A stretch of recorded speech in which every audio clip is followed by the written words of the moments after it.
یا کسی دوسرے کو کوئی ایسی نعمت مل جائے جو اس کے پاس نہ ہو۔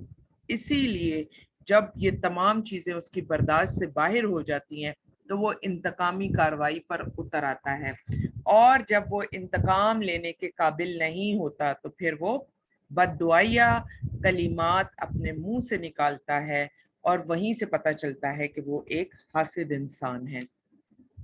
اسی طرح حسد کا دوسرا سبب ہوتا ہے دشمنی یا ایک دوسرے سے نہ لگنا، نہ بات کرنے کا دل نہ کرنا۔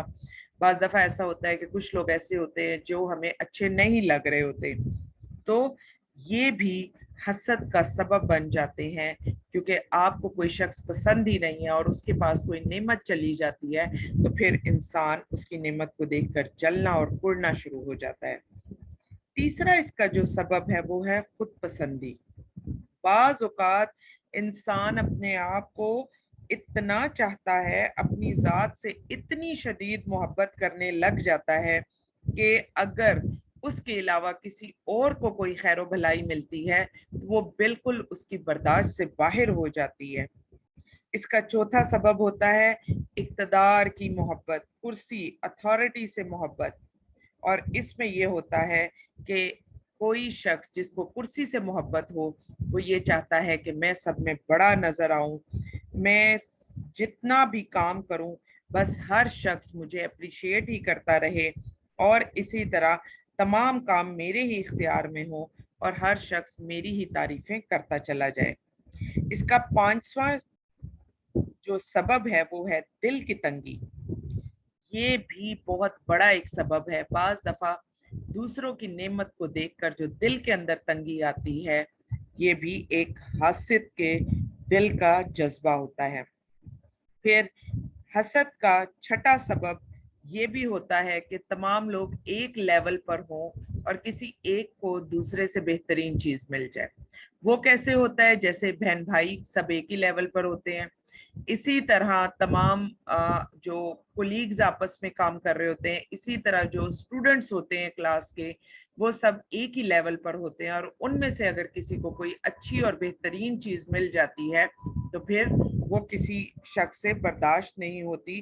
اور اس کی سب سے بڑی مثال ہمارے سامنے سورۃ یوسف میں ہے، جس میں حضرت یوسف علیہ السلام کے بھائیوں کو ان سے حسد ہو گیا تھا اور معاملہ ان کے قتل تک جا پہنچا تھا۔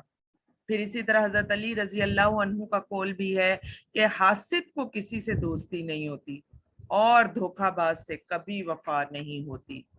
پھر حسد کے درجے بھی ہوتے ہیں، اور وہ درجے کیا ہوتے ہیں؟ سب سے بڑا درجہ جو انسان کو کبیرہ گناہوں پر اکساتا ہے وہ حسد کا سب سے اونچا اور سب سے بڑا درجہ ہے۔ جیسے حضرت آدم علیہ السلام کے بیٹوں میں یہ جذبہ پیدا ہوا اور بات قتل تک پہنچ گئی، اسی طرح حضرت یوسف علیہ السلام کے بھائیوں میں بھی وہاں بھی بات قتل تک پہنچ گئی۔ پھر شیطان جو کہ عبادت کر کر کے اللہ سبحانہ و تعالیٰ کے قریب ہو گیا تھا، مگر حسد کی وجہ سے دنیا اور آخرت دونوں کو تباہ و برباد کر دیا اس نے۔ اور اسی طرح یہود کو بھی نبی پاک صلی اللہ علیہ وسلم سے شدید حسد ہو گیا تھا۔ ان کے علماء یہ جانتے تھے کہ محمد صلی اللہ علیہ وسلم سچے اور آخری نبی ہیں، انہوں نے صرف اور صرف حسد کی بدولت نبی صلی اللہ علیہ وسلم کو ماننے سے انکار کر دیا تھا اور اپنی دنیا اور آخرت دونوں کو برباد کر لیا۔ اس سے پتہ چلتا ہے کہ انسان کے بڑے بڑے اعمال کو بھی حسد برباد کر سکتا ہے۔ تو اب ہم دیکھ لیتے ہیں کچھ دعائیں ہیں جو آپ کے سامنے لائی جا رہی ہیں۔ اللہ سبحانہ و تعالیٰ سے دعا کرتے ہیں کہ یا اللہ ہمیں اس جذبے سے پاک کر دے اور ہمارے دل کو نفاق سے اور ریا سے بچا لے میرے اللہ۔ اللہم طہر قلبی من النفاق وعملی من الریاء ولسانی من الکذب وعینی من الخیانہ فإنک تعلم خائنۃ الأعین وما تخفی الصدور۔